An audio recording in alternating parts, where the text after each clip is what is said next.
But right now, you prefer your muscle car high-tech or old school? We're going to take the 2006 Corvette Z06 and put it head-to-head with a legend, the 1966 Corvette 427.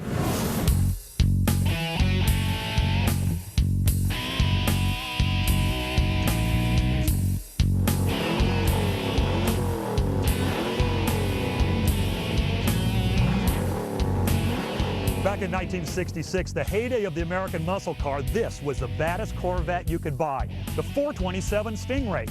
The official horsepower rating was 425, but Chevrolet's engineers said it made closer to 450. Now let's fast forward 40 years. It's 2006, and there's a brand new badass Corvette on the mean streets, the 505 horsepower Z06. And oh yeah, it's packing a 427 as well. But which is the quickest? Let's burn some rubber and find out. The new Z06 is the fastest and most powerful production Corvette ever.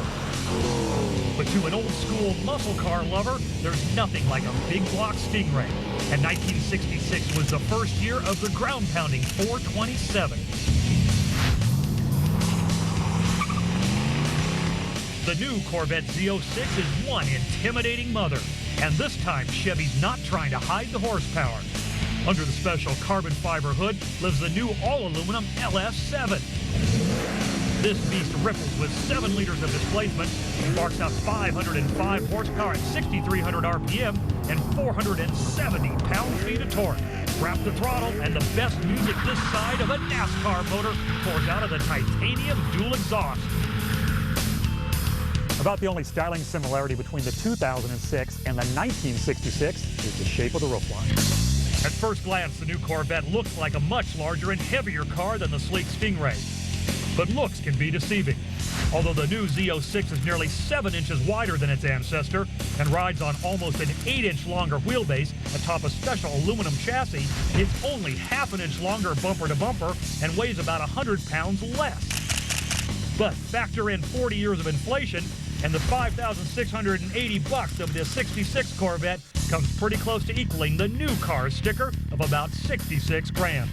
Although that's before the $10,000 to $20,000 premium most Chevy dealers are putting on the Z06.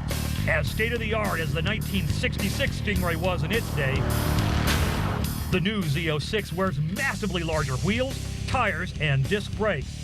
6-piston front calipers and 14-inch disc rotors dwarf the vintage Corvette's 2-piston calipers and less than 12-inch rotors. And of course, there's no ABS, stability control, or electronic traction control on the Classic. To contain the huge rear tires on the Z06, special rear fender blisters had to be grafted onto the body. They're not pretty, but pretty mean. Inside, the new Corvette is comfortable enough for daily commuting or long weekend drives, but the blandness of its design is not in character with the rest of the car.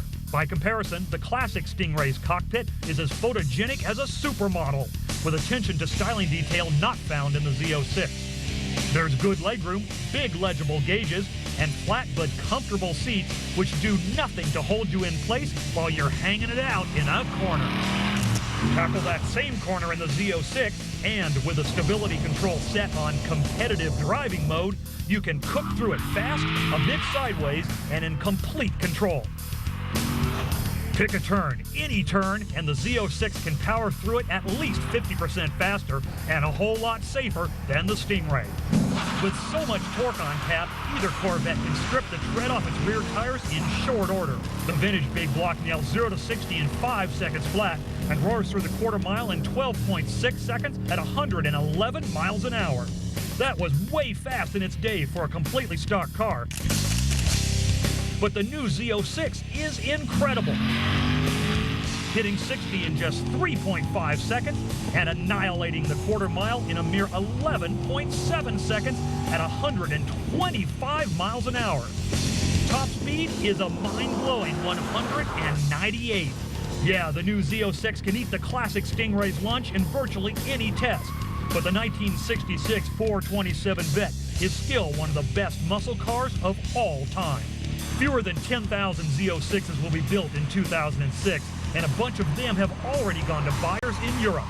Because when you compare the power-to-weight ratio, performance, and price of the Corvette Z06 with legendary exotics like the Ferrari F430, Porsche 911 Turbo, and even the all-American Dodge Viper, the new Z06 comes across as a screaming bargain.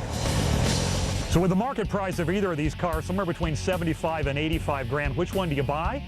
Well, it all depends. Do you like your tire smoke high-tech or old school?